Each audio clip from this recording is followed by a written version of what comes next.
Hello, good evening. It's a very special day today, a Sunday, and here I am, Preeti Chaudhary, your host for this evening on a very special edition of Diversity Dialogue, coming out my story with two extremely lovely ladies who have come out to share their lives with us on this National Coming Out Day holiday in the US. What better way to celebrate here the lives and the aspirations and inspirations of the people around us by honoring and talking to two brilliant people from the community. In just a little bit, this is a very special edition of Diversity Dialogue with your curator, host Preeti Chaudhary, with my two guests here today, Zainab Patel and Simran Sheikh. Let me pull them into the stream and we will get started.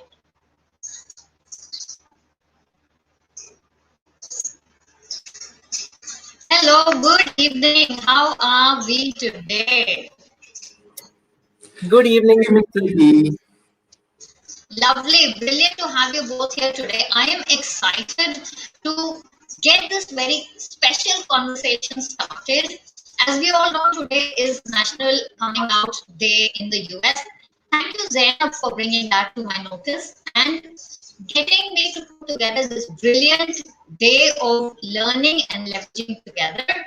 Owe this to you, my dear friend. You've always been a constant support and inspiration, and so many thoughts and things going on. So, thank you very much for that. Thank you for introducing me to another lovely friend that I have just met today for the first time, virtually at least. Sheikh, welcome to the platform. Welcome, and thank you so much for coming out here to talk to us. It is my honor and my privilege to invite you both to get the conversation started on this diversity dialogue. On the topic today, which is coming out my story, with a view to learn, leverage, and imbibe people like me who are the allies and people, other people who are tuning in, who are peers, who are enthusiasts, who have been around supporting and listening and learning together. So without further ado, let me invite my friend, new friend that is, Simran Sheikh here, to tell us a little bit more about yourself, your journey, your story, in terms of who you are, where you're from, and what have you been up to. Over to you, Simran. Thank you so much. Thank you, Preeti. Thank you so much. So, namaskar, dosto. My name is Simran, and I am basically born and brought up in a traditional Zoroastrian family based in Mumbai, the financial capital of India. And I come from the age where internet systems were just basically started. So I come from that period. So early 80s, I was brought to this beautiful world. And my journey as Simran actually started in the year of 1990s when I was struggling and trying to find out that why am I alien? Why am I not so-called normal in this society? Because my likings, my way of walking, my attitude of looking at things were little different. Different in the terms when, as we compare between the binary boxes of male and female, my likings were more towards so-called feminine attitude, and that's where people sort of made me a bit little uncomfortable trying to adjust and trying to put that in my brains constantly that why do you not want to play when all your age kids play at the ground? Why do you want to sit and play indoor games? Why are you so bookworm? Why are you so feminine? And why do you walk so girlish? These were the things and element which started my curiosity to find out why am I so alien, and that's when my journey started as a normal kid to trying to identify. And when I started increasing and building my knowledge, it took me almost around 6 years of my life to just explain myself, mingle around with friends, try to catch up with people, and try to identify why feminism is there in this masculine body. And when I sort of found out, I came to know that it's a normal thing, and I have to sort of normalize it within my society. And my society at that moment was only my biological parents, my siblings, my house. So those were my immediate society, which I had to break down the barriers, tell them. So I did come out um, with an expectation of them to sort of accept me within 6 minutes, which was little unfair right now when I look back. But that's a normal kid. What do you expect from a 14-year-old kid to when he's so excited and coming out and saying, I'm feminine. I have a liking towards boys rather than girls, and I like to play with dolls, and I like to read a lot of books and be at home, and not novels, for God's sake. But I like to read the Cinderellas and the naughty boys of this world, and Charles Dickens of this world. But that was me, and this is how I portrayed to come out to my biological society, that immediate cluster society. Um, However, that coming out journey after that took me almost around 21 years uh, to sort of, accept me the way I am, the way I, you know, want myself to be. But that journey was quite long. But so if I compare totally, 6 years for me to get myself understand, and then 21 years for them to get me understand, because there was a break also. So this is my story of coming out. Over to you, Preeti. Thank you so much. That sets the tone so well. And I know my dear friend Zainab is also from Bombay, so I'm sure there is some shared history, some shared stories over there. So over to you, my dear, for your end of the story, and we will then get the conversation rolling. Thank you, Zainab. So, good evening, Assalamu alaikum, and namaste to everyone tuned in to the fabulous Preeti Chaudhary show today on Diversity Dialogues. And fortunately, I, along with Simran, go a very, very long way. Uh, I and Simran were actually we had friends and extended friends, and her very close friends were my batchmates when I was studying in Mumbai. And what was actually amazing is, as Simran rightly said, that there was this one time in our life where the internet was booming, and not as much from the cruising perspective, but opening up new vistas. I mean, people were slowly back then in the early 2000s trying to find new avenues to meet people of the same sex, people who were questioning each other, people, and that was a journey starter for most of us. Fortunately for me, just like Simran, both of us were born in slightly privileged families. Um, had the good fortune of getting a good education, going to a good named college, and both of us were around the same age group and the same batch. We were of course in two different colleges, but that was a time that I look back and very fondly remember, because Simi then had a very beautiful mushroom haircut. But if I look back, if I look back and think of those days, Simi, and see the stuff that we've done together, the journeys that we fought, and more importantly, how we've come up in life. Um, Very importantly, just like me, who had to leave college, you had to leave college. Just like me, where our families did not accept us. We were basically thrown out by our families in many ways than one.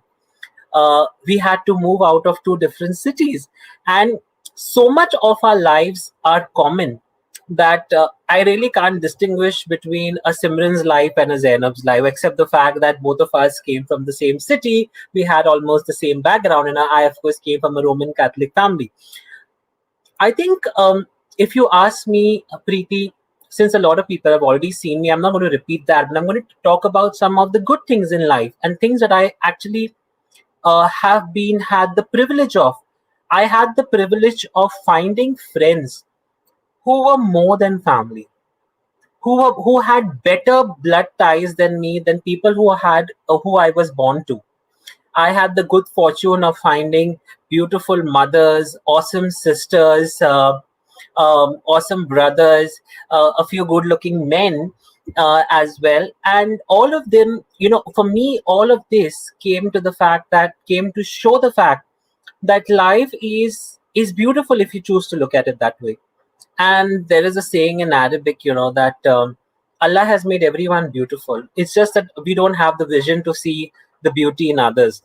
And I think because of our life stories, because of our life's journeys, we've been blessed to cultivate this vision, that we begin to see the beauty in others and not really dwell on our misgivings, stuff that has happened to us on the past, look at issues of marginalization. Simi and I were fortunate to start off again our careers in NGOs, non-government organizations, distributing condoms. Now, this was not a job that people looked up to. So we distributed condoms. We worked at truck terminals, at sex worker locations, in streets filled with garbage. And that time, even reaching out to that one person at the end of the day made a difference to us. So both of us, grew up from the grassroots, and hence today, when we speak in various forums, we understand the pulse of people because we've grown up from that. And I remember the first salaries that we both got were just in a couple of thousand rupees. But have the joy of earning something through your hard work and then climbing up the corporate ladder of success, whichever ladder we may be in. I mean, Simran being in the development sector now that I've moved out of and for me, all of those people who stood by us, who encouraged us, who gave us opportunities beyond our shortcomings, who gave us the required skills, and people who gave us the platform, and people who had the vision that today Zainab may not have been the Zainab that they probably knew 15 years ago, and probably Simran was not the Simran that they knew 15 years ago, but someone there had the vision, someone there had the bravery, and someone of them had the courage to stand by us. And that time there was no protective law, there was no Supreme Court judgment, there was no enabling provisions. We were shunned out of families, we were thrown into prisons, we were asked to leave our places where we wanted to go, and yet today we are where we are. So I used to be very proud that I'm India's first trans director, and here you have India's second trans director now, Simran, who heads a fantastic health programs in a premier international health organization called John Hopkins University. So it is a great matter of pride for us, and I would only like to focus on these things as we move ahead today. Absolutely, and I am with you on this, my dear Zainab and Simi, because for me as well, the glass is always half full than empty. Whatever you make out of things tend to sort of turn out that way. So, coming from that, very inspiring stories. We are getting some comments right here. Celia says, "Thank you for sharing your story." Preeti Jain says, "Truly, truly inspiring." So, Absolutely spot on with that, because it is a story, or rather two stories of guts and gumption, of believing in yourself, taking in all the adversities as they have come, fighting them, making your way, and making sure that you take your people along with you. That is something really commendable, you know. So, from both of you, I would also sort of like to know, in terms of over the years, the last 15 years or 20 years or so, what are the sea changes that you have witnessed within the community in terms of helping each other, in terms of making things more sustainable and how shall I say, smooth for the other, members of the community. So I will start with you, Simi. You can go first, and I'll go to Zainab next after that. Over to you. Thank you. Sure, Preeti. I think whoever is the first person to walk that path, it's always very difficult for that individual. But then that individual really sets the path for rest of the community. So somebody has to take that ownership.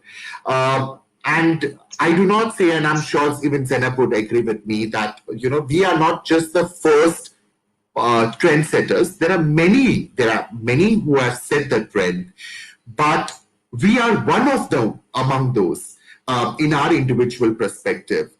Setting up that space, and as clearly what Zainab said, 15 years back when we were distributing condoms. During the day or during the evenings or during the night, that fun till today, when we are so-called, not so-called, but when we are called directors, that journey was not easy. That absolutely journey, at least for me, it was not easy. The reason was because I had to sort of individually push my boundaries on a day-to-day basis. When I say push my boundary, I had to give my 200%, just to prove myself that, I am capable and I am worthy of whichever position or whichever path I'm going on. As far as the society is concerned, it's not even easy for them, to sort of accept as a trans woman or an individual who does not fit into the binary box. For them, as a society, to really accept us was also a biggest challenge, because even they never knew, how do we address a feminine looking person, but has a masculine voice. What do I call them? Do I call them sir? Do I call them ma'am? And it was quite, very, very difficult for them also to understand. Unless and until we both, the society as well as individuals, made a point where we explain that, I prefer calling myself as Simran, or you want to call me as Miss, but kindly avoid using Mr. because I do not associate it, myself with that particular gender. So address me by my name if you're comfortable. If you're not comfortable, you can always say Miss rather than calling me Sir, rather than calling Mr. Which I'm not, used to it. Today also, even today, at this moment also, there are calls, you get from, credit cards or any offer calls. You get calls on your phone. And sir, hamare paas ye hai, because they hear a masculine voice. And I have to keep them telling them. It is really very irritating at times. But, you have to take that initiative of telling them every single time कि नहीं madam मैं एक trans महिला हूं और मुझे please miss करके बुलाइए, मुझे मिस करके एड्रेस कीजिए. So that's my ongoing regress journey so far that I am going through and I'm dwelling with. Yes, there have been many achievements that we have already achieved, and that's not the end of the world. But there is a whole lot of universe that is yet to be achieved. There are so many fields, there are so many platforms that we have to push our community so that, and just not push the community, also push the society, and then becomes a synchronization kind of a ball game altogether. There's a very typical saying in Hindi, and I love using this phrase, because I belong from the Hijra community. I identify myself from the Kinnar community, and I follow the parampara and the rituals of the Kinnar community. There's a saying in our community, ताली एक हाथ से नहीं बजती है. So आप कितना भी कोशिश कर लो, जब तक दूसरा हाथ नहीं मिलता है, तब तक ताली की गूंज नहीं आती है. So this is what has been stuck in my brains, and that is what I continuously follow. के मैं कितना भी कर लो, I have to also ensure कि सामने वाला भी उतना ही रिस्पॉन्स दे. तब जाके एक ब्यूटीफुल synchronization होता है. Over to you, Preeti. Thank you so much, and what a beautiful saying indeed. ताली एक हाथ से बिल्कुल भी बज ही नहीं सकती. It's impossible. So thank you so much for those candid viewpoints and what you have felt yourself. Thank you so much for sharing those with us. Then over to you. What are you thinking? So I'm going to take care of two of Celia's questions in the chat box and kind of looked at. And so what has changed in the last 21 years of our activism? I think the first thing that has changed is that as Simran says, that people don't look at us as aliens. They realize that we have the same flesh and blood. Might still be lesser humans than most of other people around us. People still consider us slightly lesser human. But the system is changing, definitely. And I only kind of have good things to say about my community, because it's only my community who fought through this to reach where they are today. And I really don't have anyone else to thank for this. Not the Supreme Court, not the government of India. It is basically us, because we brought to light Mahatma Gandhi saying that be the change you want to see in others, and we become the change that people wanted to see in us. We wanted to see in us. So I think the first step is gaining legal recognition. So creating an identity of our own, and that is something that is so important from every sphere of life, not only from a corporate lens, from a societal lens, from an interpersonal lens, from a family lens.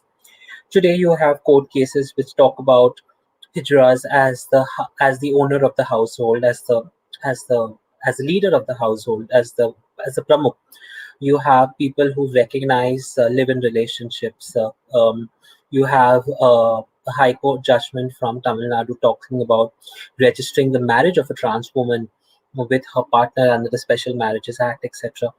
And all of these together, try and tell us the fact that today, what was ambiguous 20 years ago is not ambiguous anymore. It is not crystal clear, but it's not really smoke and mirrors anymore. There is a definitive shape coming up, and the result is you and I, Simran and I, being able to call ourselves Simran and Zainab, and having that as a legal marker of us. I think what corporates need to do is step up to this challenge of understanding that all of us may not have a legal identity, which matches their biological or gender marker identity. And especially when it comes to corporate background verification checks, when it comes to verification of educational records, when it comes to changing records in the system, you might want to do this. You might also want to change the way we communicate within our spaces. While all of us work within the ambit of legal identities, you may want to have the option of having a preferred name or a pronoun within the organization, because that is permissible and very much doable, and a lot of organizations have been able to effect it. What really needs to change from a corporate culture perspective is, while we are happy that there is a transgender law which has come out, and it will require compliance, there would be an issue of setting up a grievance redressal system, etc.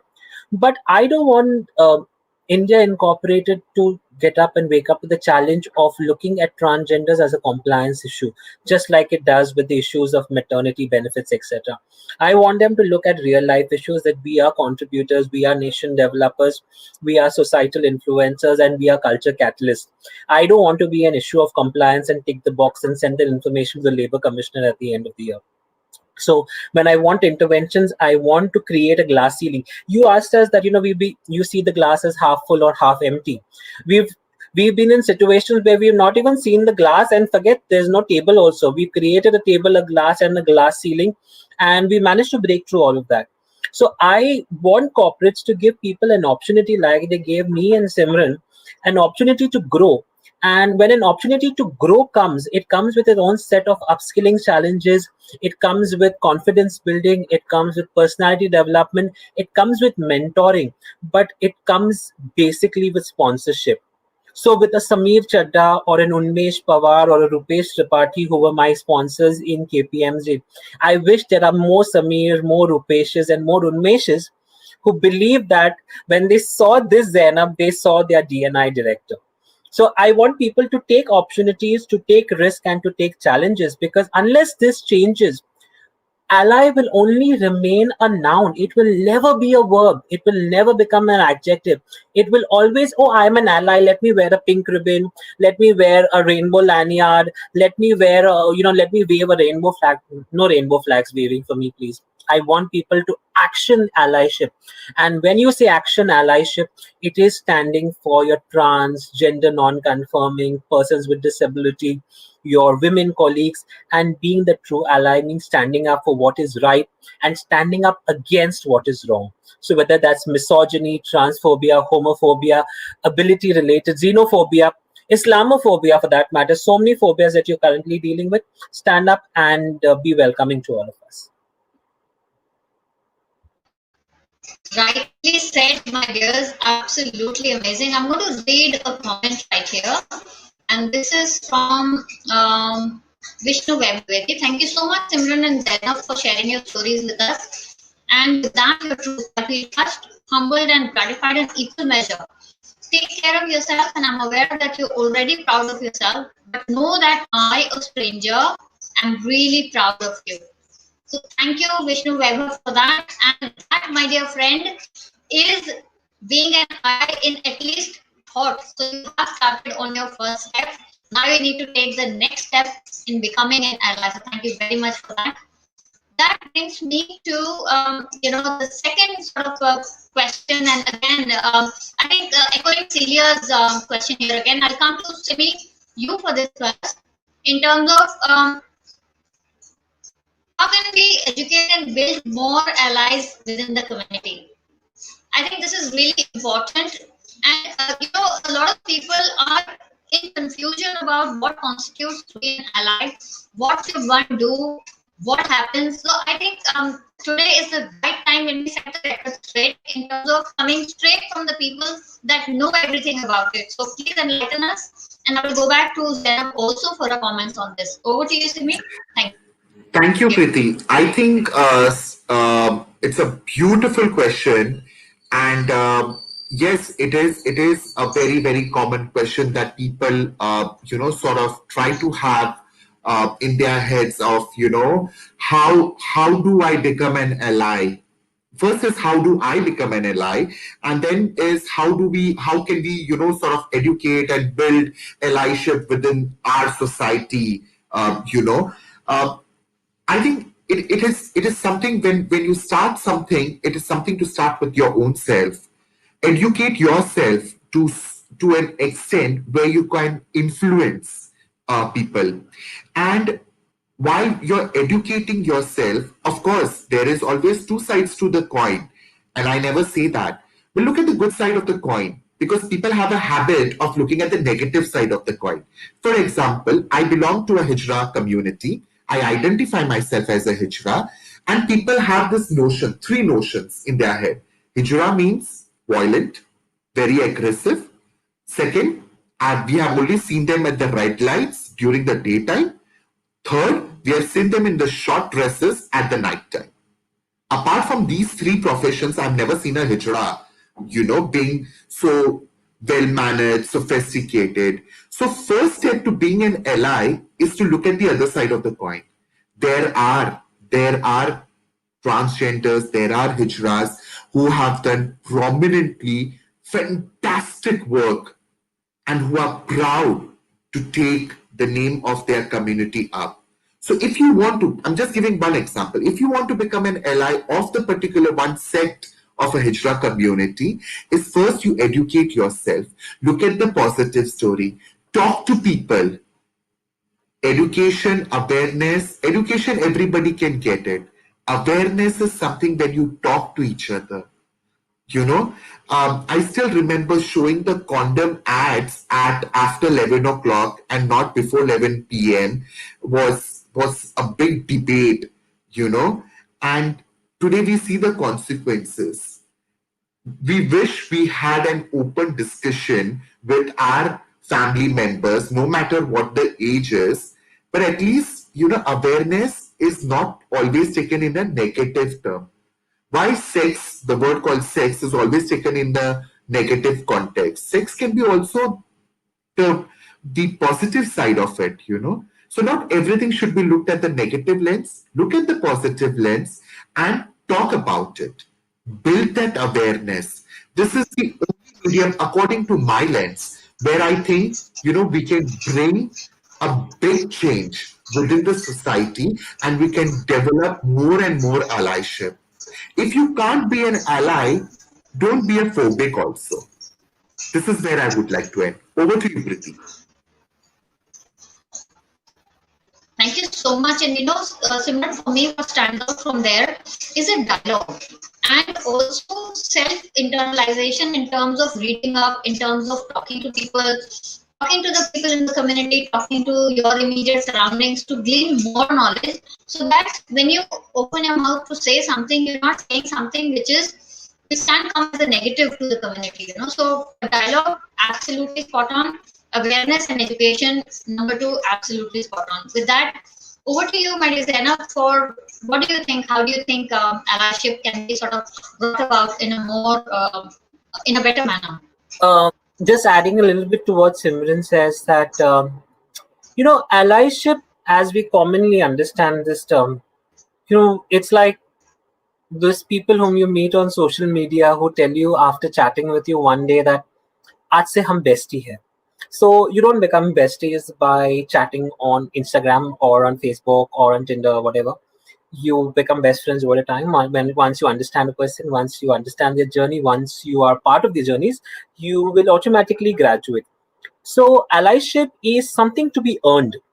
It is not something which you sign up for. It is something that is earned by actions, by actioning certain things which are considered. So let me tell you, in addition to what Simran says about learning, I think the journey of an ally starts by listening and shutting up at times, because it's not about you, it's about the other person, it's about the other community. So a lot of us come with heavily influenced ideas about how we are going to be Joan of Arcs of the community and change them overnight and become their flag bearers. Thank you. We don't need flag bearers. We need people who will walk besides us, not in front of us or not for us.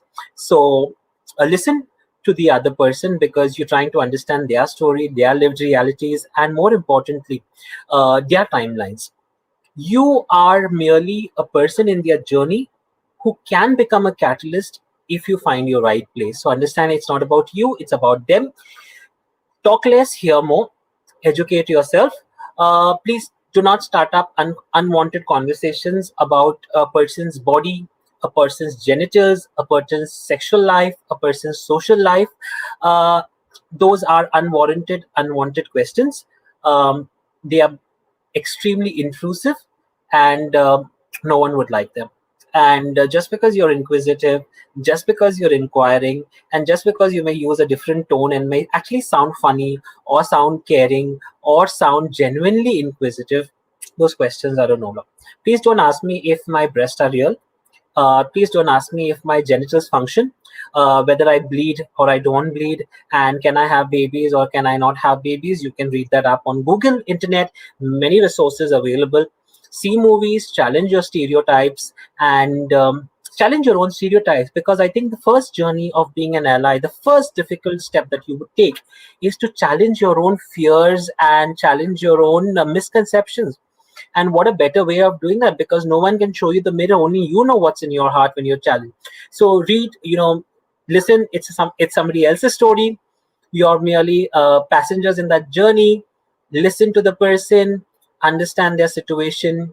Don't offer unwanted advice. Sometimes the person might just want to speak to you, not really get advice. Act upon what you know is a good practice, And where does that good practice come from? Is by asking the community. Don't rely on WhatsApp information. Don't rely on what's being shown to you at social media. Ask the people concerned that if you think I should stand up and be a good ally for you, what would that one action be? Would it mean that I come and hug you every time, or I high-five you, or I kind of smile at you? I hate people who do all of these three. I mean, I would love to get hugged by certain people, but I mean, that's not really a show of solidarity or a show of comfort. For me, that's intruding my personal space. And all of our lives is not around our gender identity, expression, sexual orientation, partners, promiscuity. It is also us as real life parents, sisters, brothers, husbands, wives, aunts, gurus, chelas, and that is just as much as real blood and flesh as you are. So all of our lives is not a story of marginalization. Yes, we have gone through very difficult time. Yes, we have seen some very tough times, but that makes us more human than you will ever be. Absolutely, and so spot on. I mean, totally candid and totally on the mark. So, if there are people, the audience listening out, you heard it. There are no mincing of words here because that is what we like: candid conversations and conversations that enlighten and empower. So, if you have any further questions, please do reach out to Zainab and Simran over LinkedIn. Please do not be lazy and send them a blank connection request. You may please personalize the request, reference the talk today, and ask away. They'll be happy to engage and further help you understand the nuances. With that, my next question to you, Simran, is in your, entire life, basically, what have been you've been up to in terms of helping the community, any initiatives that you have taken lately? How do you sort of give back to the community that has been with you and around you all this time? First of all, before we can, I understand before we can help others, we need to help ourselves. But I guess you have been to that stage and now you're at the stage wherein you are out to help others. So how have you done that most recently, please? Because I think that also set a very good example to the audience today in terms of what maybe they can do as well to sort of help out if needed. Over to you. Thank you. Sure. Thank you, Preeti. When I had first joined the Hijra community, and then I started, working with the so-called not corporate, but the developing sector. But before doing that, it was my guru who sort of, asked me, "Would you like to work in an NGO?" And she was the one who opened the door to me, and I have taken the learnings from her basically. And today, when my disciples and when I have my chelas, it's an open flow for them. And I always tell them, "Beta, why don't you study? नहीं गुरु, मैं अकेली हिजड़ी हूं, मैं कैसे जाऊं college में? क्या हुआ, जाके तो देख." कितने बार बोलेंगे? एक बार बोलेंगे, दो बार बोलेंगे, ये आया वो आया, थक जाएंगे बोल बोल के। तो एटलीस्ट कंटिन्यू तो कर, तू फोकस तो कर पढ़ाई पे। पहला जो इंसान जाता है ना, उसको बहुत टमाटर मिलते हैं, पर उसके बाद जो जाएगा ना, उसके लिए केक वॉक होगा। ऑफ कोर्स आप जा रहे हो, किस लिए जा रहे हो? अपने आप को बिल्ड करने के लिए ना। तो व्हाई डोंट यू ट्राई? और एवेन्यूज ट्राई करने में क्या हर्ज है? And today, when my chelas or when my friends within the Hijra community who walk very proudly outside the traditional parampara that we follow, and when they walk very proudly, it makes me happy, कि thank God, मैंने दरवाजा खोलने में मदद किया. Today, what I do, as an individual, as a Hijra activist, I just open avenues for them, and I have no rights to force anyone. I do not force anyone, but I just open up the avenues. Whether they want to walk, it's their wish, and if they want to walk, why not? Let's support them. I don't believe in the word called help them, but just support them. So this is my funda. This is my Choti Si Dunya that I follow. And let's hear it from Zainab, I guess. Zainab, what do you do? Yeah, that's what I mean. Zainab, you have recently sort of been doing a lot of stuff to support and sort of engage with the community. Both Simi and I would really like to hear. There was some talk of some committee and all of that as well. So please bring us up to speed because maybe that is something that will also enlighten the audience in a bigger way. Over to you. Thank you.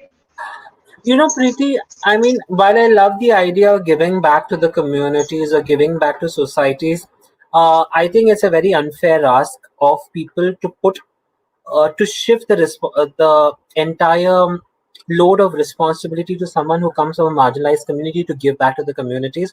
Our entire life has been a story of giving and very little receiving. So first thing is that not everyone is in a position to give back, but appreciating the systems that they are in, the systems of the intrinsic marginalization that they face makes it very difficult.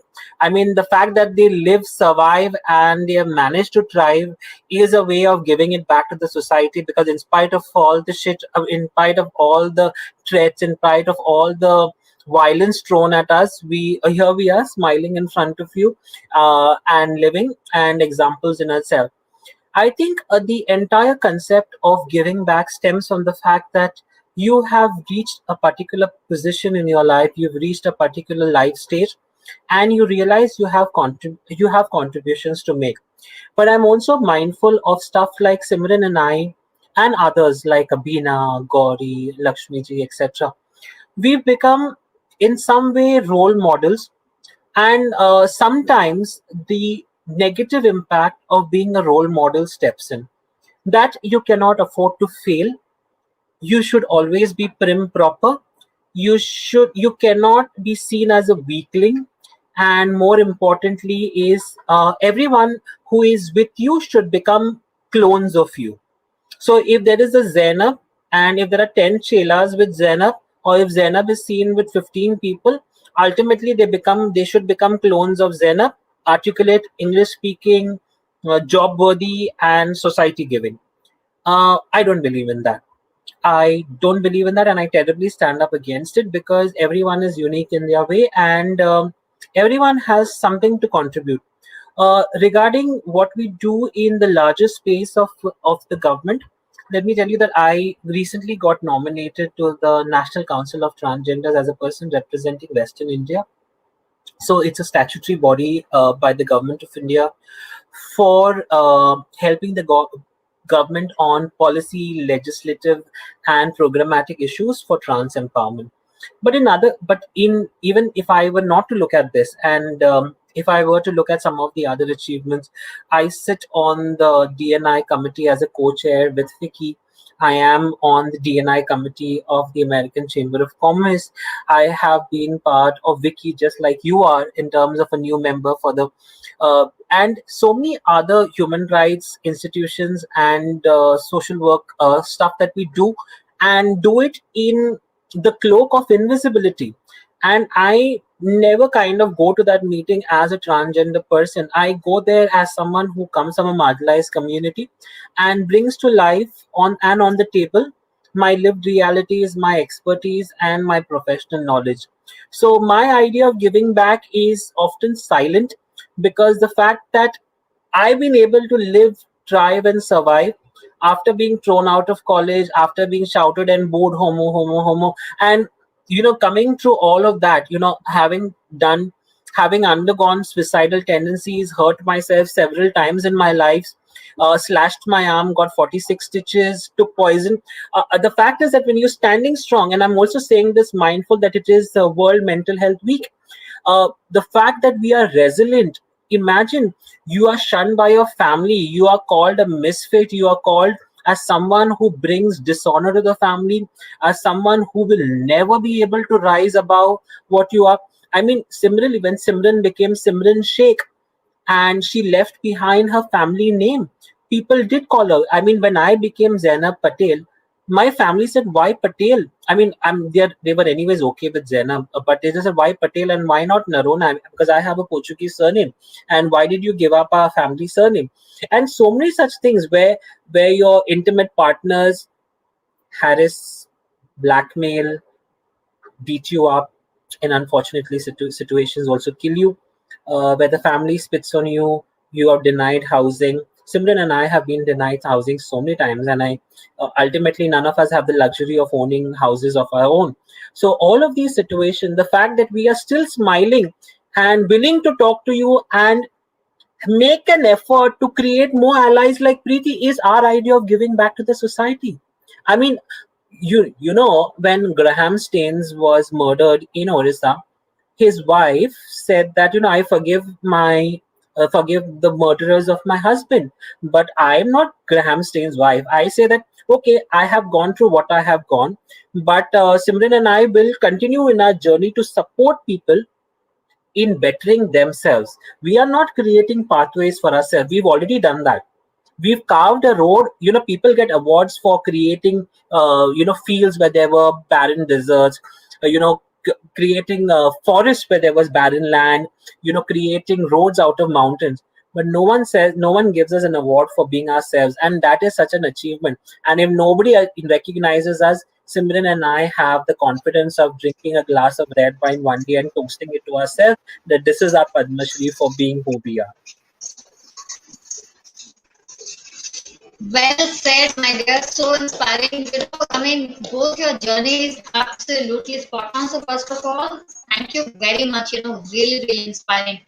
Simran, coming to you, as we're ending the show, so I would sort of ask both of you for any comments, any advice, anything at all to the audience that's tuned in today, because there are all sorts of people here. Like I said, there are people right from the C-suite to 18-year-old first semester students. There are D&I enthusiasts. There are people from the community. Oh, they all are here. So anything at all that you would like to say before we finally say our advice to them? Over to you. Thank you. Preeti, the entire show I am being asked first. Why don't you flip flop this time? Zainab questions answers this question first, and then I answer. Come on, Zainab, don't do Okay. that. I get the last word, okay? But I'll give you the pleasure of having the last word today. See, we are living in a time in a country like India where everyone distributes certificates of being a nationalist. Everyone has a fixed idea of who is a nationalist and who isn't. So let me take this opportunity to tell all of you listening in today, whether you're a girl, you're a woman, you're a man, you're anything, you're an alien listening into my show. The most nationalist thing that you can do today is to be yourself, because no one can tell you what you are or what you can become. Even if people tell you that you're a nobody, people who tell you that you cannot achieve anything, people who think you're a good for nothing, and people who think you're an absolute piece of shit or trash, remember you have a potential to become a Zainab or Simran, because these are exactly the words people used for us. So for me, the message for you is that you know break barriers, because the most difficult thing to do is trusting yourself, and that is the most biggest challenge, the biggest difficulty, the biggest hurdle that you face. The day you begin trusting your instincts, the day you see your vision, is the day you will actually break free. No matter if you are an entrant and an executive in a management consulting firm, you're a banker, you're an entrepreneur, you're a struggling actor, you are a film extra, or a junior artist, or whoever, or someone who's aspiring to become someone. The journey from that starts with within, and you are your best ally. When you become your best ally, you can have allies around you. So believe in yourself, the beauty of your dreams, and more importantly, the potential that you have, because absolutely no one in this world can dictate to people what they should become. Because even when prophets and gods walked these planets, they were treated as misfits, they were treated as nobodies, they were treated as fake people. It's only when they left the legacy behind for us do we venerate them. So the power to become a god is in all of us. And I don't mean a literal or a metaphorical God. I mean to say the power to graduate to become something beautiful is within all of us. So take this opportunity and become. And then I end with a shairi from Nasir Turabi, which says that um, नाउमीद तो नहीं नामुमकिन ही तो है लंबी है गम की शाम पर शाम ही तो है and there is a sham but at the end of the sham there is a beautiful sunrise and all of you are welcome to see that sunrise because only you can bring up that particular sunrise in your life, nobody else can. Thank you.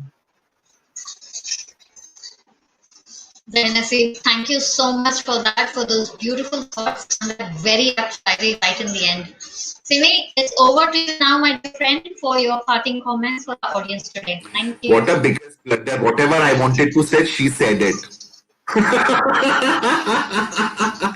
No, but seriously, on a serious note, I think, you know, uh, forget the world, forget everything. Look into yourself and believe in yourself. That is when, if when you yourself believe in you, and when you sort of push your boundaries, you are going to set the path. Nobody can do it for you. Nobody on this earth can do for you. You yourself have to become an ally. You yourself have to come out to the world, whether to be an ally, whether to be from the community, whether you want, whatever you want, your life to be. But it is you yourself, and nobody else can do it. So believe in yourself. And everything, believe me, everything will just fall in place.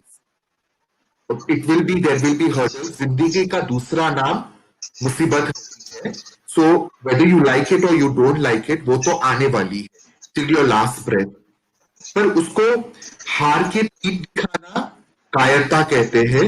उसको छाती दिखा के सामना करना जिंदगी कहते हैं. It's up to you whether what you want. So this is what I would like to say my last words. Over to you, Preeti. Thank you so much, my dear friends. Today was absolutely electric and amazing. Thank you so much for coming out to the show and talking to me and the audience here. Thank you, audience, for being here and listening to us. If there are any further questions or comments, please do reach out to Zainab and Simran over at LinkedIn. Thank you, Echo Events, for streaming this. With this is me, Preeti Chaudhary, your host, signing off from Diversity Dialogue Part 1 today with my dear guests Zainab Patel and Simran Sheikh.